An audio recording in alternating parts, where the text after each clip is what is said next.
ഞാൻ എവരെല്ലാം നോട്ടെ ഒറ്റ സ്ഥലത്തും കണ്ടില്ല. ഞാൻ പേടിച്ചു പോയി. ഇല്ല അമ്മേ കുട്ടീന്റെ പേരില് ഒരച്ഛനെ അങ്ങനെ നടത്തി. കുട്ടീനെ ആരും ചീറ്റാക്കന്ന് ദൈവത്തോട് പ്രാർത്ഥിച്ചു. അമ്പലത്തില് പോത്തി ചോദിക്കാ ഭദ്ര എന്റെ ആരാന്ന്. എന്നാ പറഞ്ഞു? കൊറേ നേരം ഒന്നും മിണ്ടാതെ നിന്ന്. പിന്നെ പറഞ്ഞു എന്നെ അനിയത്തി കുറിച്ചാണ്.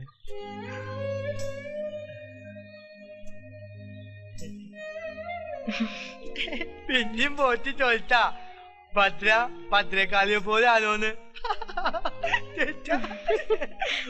പണ്ടം പോറ്റാ. എന്റെ കൂടെ വരുവോ? എന്തിനാ? ഒരാളെ പേടിപ്പിക്കാനാ. വരാം.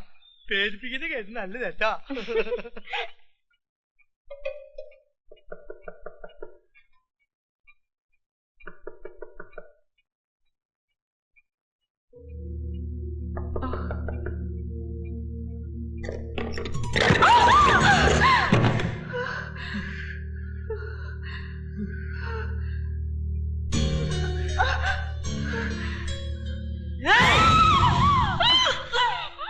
നിലവിളിച്ചാൽ ആൾക്കാർ കൂടും.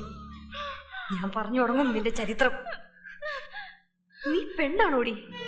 സ്വന്തം ഭർത്താവിനെ കൺമുന്നിലിട്ട് വെട്ടിക്കൊല്ലുന്നത് കണ്ടിട്ട് അത് കണ്ടില്ല എന്ന് കോടതി പറഞ്ഞ നീ, എന്നിട്ട് നീ മുതലാളിമാരുടെ ഔദാര്യം പറ്റി സുഖിച്ച് ജീവിക്കുന്നു. എന്തിനാടി ജീവിച്ചിരിക്കുന്നേ? നീ ജീവിച്ചിരിക്കാൻ പാടില്ല. ഭർത്താവിനെ അവൻ എങ്ങനെ വെട്ടിക്കൊന്നെന്ന് നീ പറയണം ഇപ്പൊ എന്നോട്. അതുപോലെ നിന്നെ ഞാൻ വെട്ടി നുറുക്കും. നീ നിന്നെ മാത്രമല്ല വഞ്ചിച്ച്, പെണ്ണുങ്ങളെ മുഴുവൻ വഞ്ചിച്ചു. നിന്റെ ശവം മാറ്റി പൊങ്ങിയ ആൾക്കാർ പുച്ഛത്തോടെ നോക്കൂ. ദുഃഖിക്കാൻ ആരും ഉണ്ടാവില്ല. ഇവക്ക് ഇങ്ങനെ തന്നെ വരണമെന്ന് പറയും. അത്രയ്ക്ക് നീ ദുഷിച്ചു, നാറി. നിന്നെ പോലുള്ളവരെ മുതലാളിമാർക്ക് വേണോടി. പക്ഷേ ഇന്നത്തോടെ അതും അവസാനിക്കണം. കൊന്നോളൂ, എന്നെ കൊന്നോളൂ.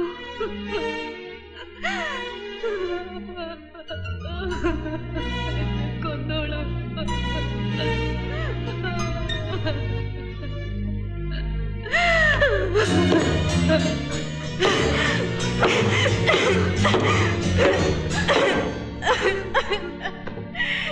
ചാക്കോച്ചി,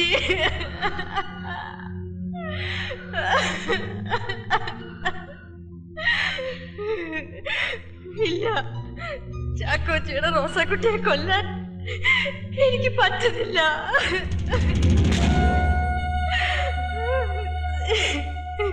ഇല്ല, ചാക്കോച്ചിയുടെ റോസാക്കുട്ടിയെ കൊല്ലാൻ എനിക്ക് പറ്റുന്നില്ല.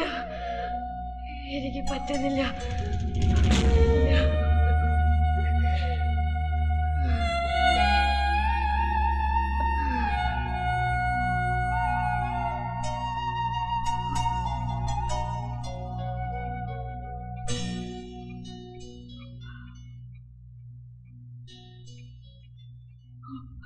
ഭദ്രേ,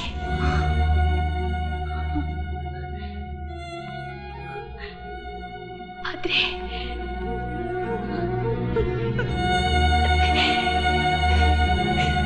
ഭദ്രക്കുട്ടി.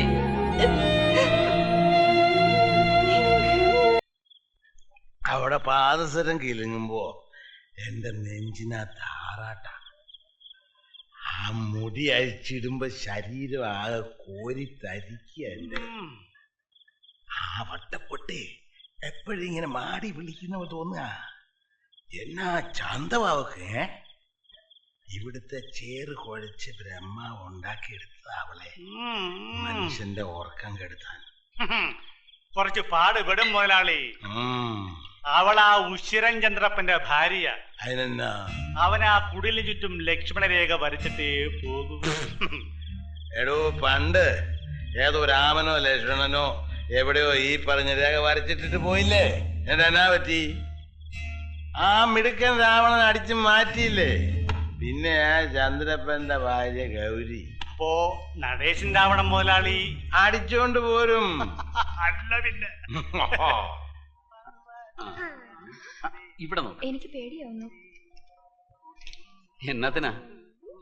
എല്ലാരും പറയണത് നടേശൻ മുതലാളി ചീത്തയാന്നാ. എടീ, അതുകൊണ്ടല്ലേ നാളെ മുതൽ നമ്മൾ അയാൾക്കെതിരായിട്ട് നിരാഹാര സത്യാഗ്രഹം തുടങ്ങുന്നത്. എന്നെ എപ്പോ കാണുമ്പോഴും അയാളുടെ ഒരു വല്ലാത്ത നോട്ടമുണ്ട്.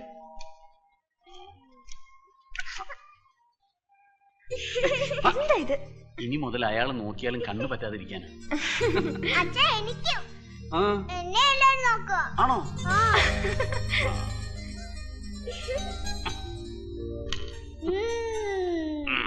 ഇൻകുലാബ് സിന്ദാബാദ്, തൊഴിലാളി ഐക്യം സിന്ദാബാദ്, ചോര കൊടുത്തും നീര് കൊടുത്തും അവകാശങ്ങൾ സംരക്ഷിക്കും.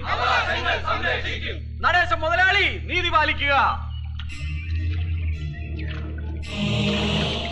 അവകാശങ്ങൾ നേടിയെടുക്കാൻ മരണം വരെയും സമരം ചെയ്യും.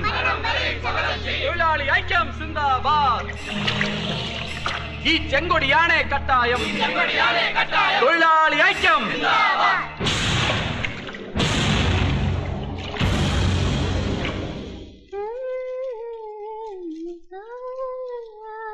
ഗൗരി,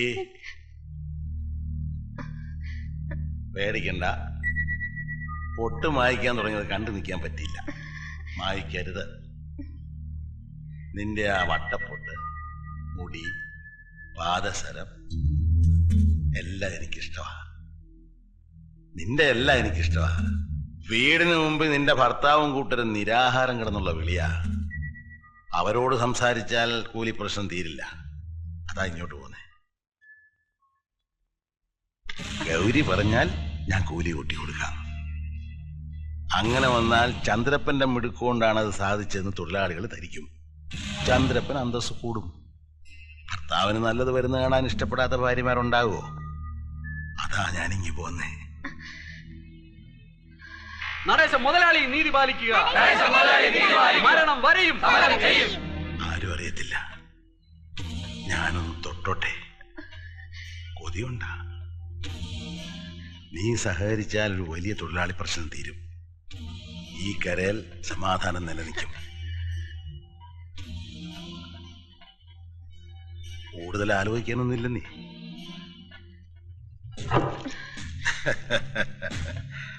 അടുത്ത് വരരുത്. നല്ല മൂർച്ചയാ. അല്ല, എനിക്ക് ധൃതിയില്ല. വളരെ ആലോചിച്ചിട്ട് മതി. ഒന്നുമില്ലെങ്കിലും വല്ലപ്പോഴും നിന്നെ കണ്ടോണ്ടിരിക്കാമല്ലോ. നടേശൻ മുതലാളി, നടേശൻ മുതലാളി. എല്ലാം ശരിയായി. നിങ്ങൾ പറഞ്ഞ പോലെ മുതലാളി എല്ലാം സമ്മതിച്ചു.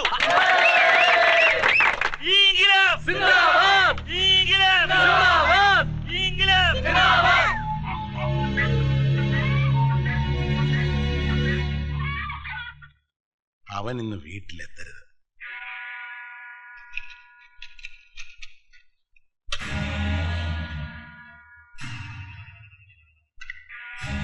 മനസ്സിലായോ? ഓ, ചന്ദ്രപ്പാ, ചന്ദ്രപ്പോ. എന്നാ പോലീസേ? തെക്കേ കണ്ടത്തിലെ മടക്ക് മടക്കെന്ത് പറ്റി? മടക്കൊരു വലിയ വിള്ളൻ. ഏത് നിമിഷവും മട പൊട്ടാം. ഇങ്ങോട്ട് മാറി.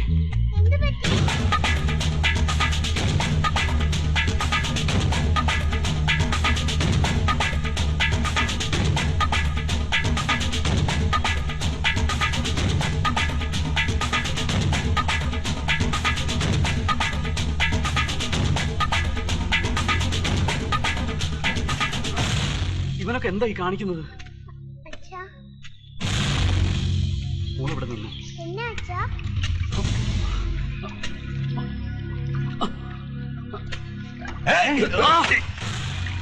മടക്ക് വിള്ളലുണ്ടെന്ന് പറഞ്ഞിട്ട് മട തുറക്കുന്നോടാ.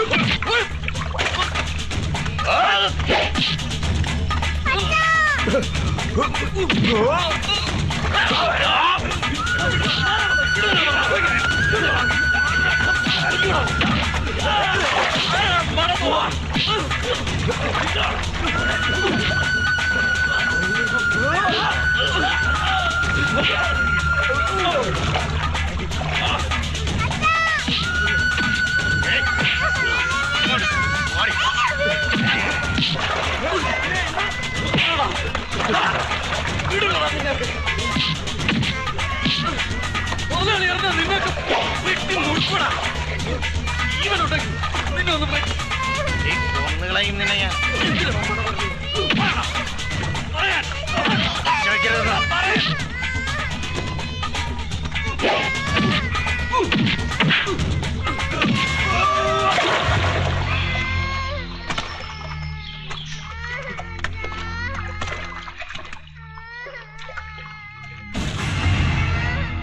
മുതലാളി, ഏതോ തണ്ടയില്ലാത്തമാര് നമ്മുടെ മട വരുന്നു മുതലാളി.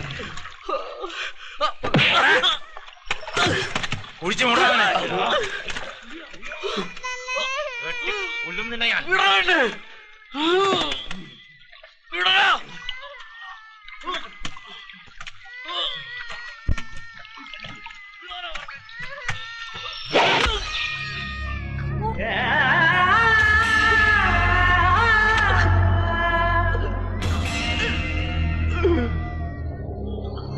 ഇനി എന്ത് ചെയ്യണമെന്ന് ഞാൻ പറയണോ രാജാ?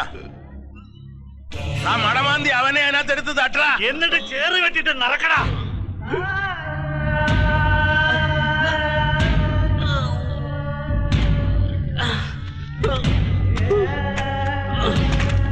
നാട്ടിലെ വിശ്വാസം പോലട്ടെ, മടയെ വിള്ളലുണ്ടായാൽ മനുഷ്യക്കുരുതി കൊണ്ട് അത് ചേർക്കാൻ പറ്റൂ. ഇവിടെ ചന്ദ്രപ്പൻ കുരുതി കൊടുത്തു. എന്തിന്? മട അടയ്ക്കാൻ. അതായത് തെക്കേപ്പാടത്തെ മട വീണു. ഇതറിഞ്ഞ് അവിടെ ഓടിക്കൂടി ജനങ്ങളുടെ നേതാവ് ചന്ദ്രപ്പൻ ചേറുവാരിയിട്ട് മടയടയ്ക്കാൻ പാടുപെട്ടു. മട നിൽക്കില്ല എന്ന് കണ്ടപ്പോ ചന്ദ്രപ്പൻ അതിലേക്ക് എടുത്ത് ചാടാൻ തുടങ്ങി. വേണ്ട വേണ്ട എന്ന് നിങ്ങൾ പറഞ്ഞു. വേണം, എന്റെ ജീവനല്ല കരയാണ് വലുതെന്ന് ചന്ദ്രപ്പൻ പറഞ്ഞു. മട പൊട്ടിയാ കൃഷി നശിക്കുമെന്ന് പറഞ്ഞ് അയാൾ അതിലേക്ക് എടുത്ത് ചാടി. മനപ്രയാസത്തോടെ നിങ്ങൾ ചേറുവാരിയിട്ടു. മടയുടെ വിള്ളലടഞ്ഞു. മട നിന്നു.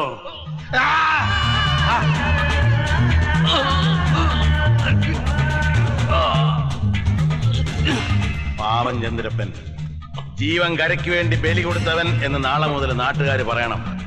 കേട്ടുകഥയായിരുന്ന മനുഷ്യക്കുരുതി സത്യമാവണം. ചന്ദ്രപ്പൻ തൊഴിലാളികളുടെ ദൈവവും ഈ നാടിന്റെ രക്ഷകനുമാകണം. വരുംകാലങ്ങളിൽ ചന്ദ്രപ്പന്റെ ത്യാഗം മുത്തശ്ശിക്കഥ പോലെ ഈ നാട്ടിൽ പാട്ടാവണം.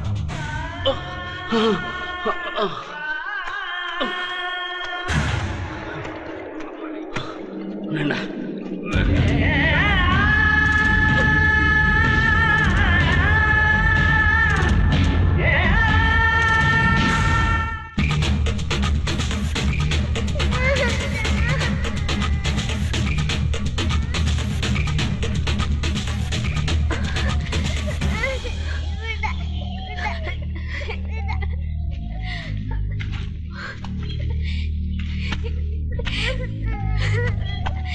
ഗൗരി, എല്ലാത്തിനും നീ ആ കുറ്റക്കാരി. നിന്റെ ഒടുക്കത്തെ സൗന്ദര്യമാ.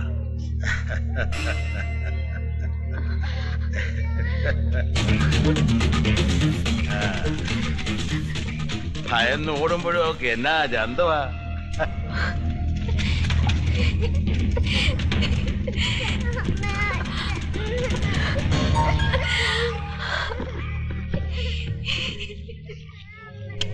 നോക്കി നിൽക്കാതെ പോയിനടാ.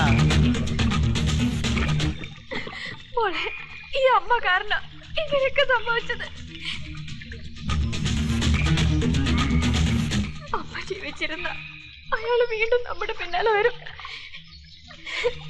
മോളെ, ഇത് വെച്ചോ, അച്ഛന്റെ ഓർമ്മയ്ക്ക്. അച്ഛന്റെ വീരഭദ്ര അവിടെ നീ.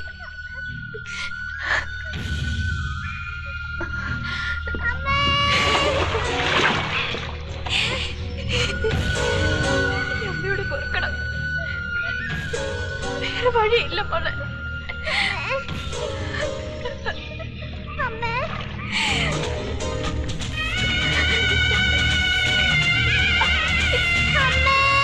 പെട്ടെന്നാടാ.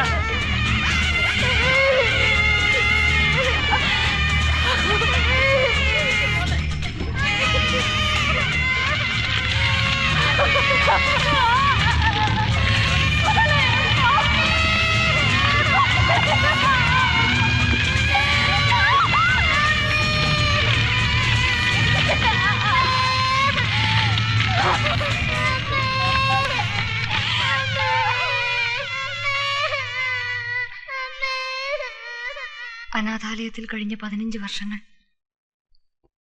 ഓരോ രാത്രിയും ഇതോർത്ത് ഞാൻ ഞെട്ടി ഉണരുമായിരുന്നു. അപ്പോഴൊക്കെ വിധിയെ പഴിചാരി ദൈവങ്ങളെ ശപിച്ചു. പിന്നെ എല്ലാം ഒരു കഥ പോലെ കണ്ടാലോ എന്ന് ഞാൻ ചിന്തിക്കുമ്പോഴാ ചാക്കോച്ചിയുടെ മരണം, പിന്നെ റോസാക്കുട്ടിയുടെ ചതി മനസ്സിൽ കുറിച്ചു. ആദ്യം നടേശ മുതലാളി, പിന്നെ കൊച്ചു മുതലാളി, ഒടുവിൽ റോസാക്കുട്ടി. വെട്ടി വെട്ടി കൊല്ലുക. പക്ഷെ കണക്കുകൂട്ടലുകൾ ഓരോന്നായി പിഴച്ചു. പിഴച്ചിട്ടില്ല.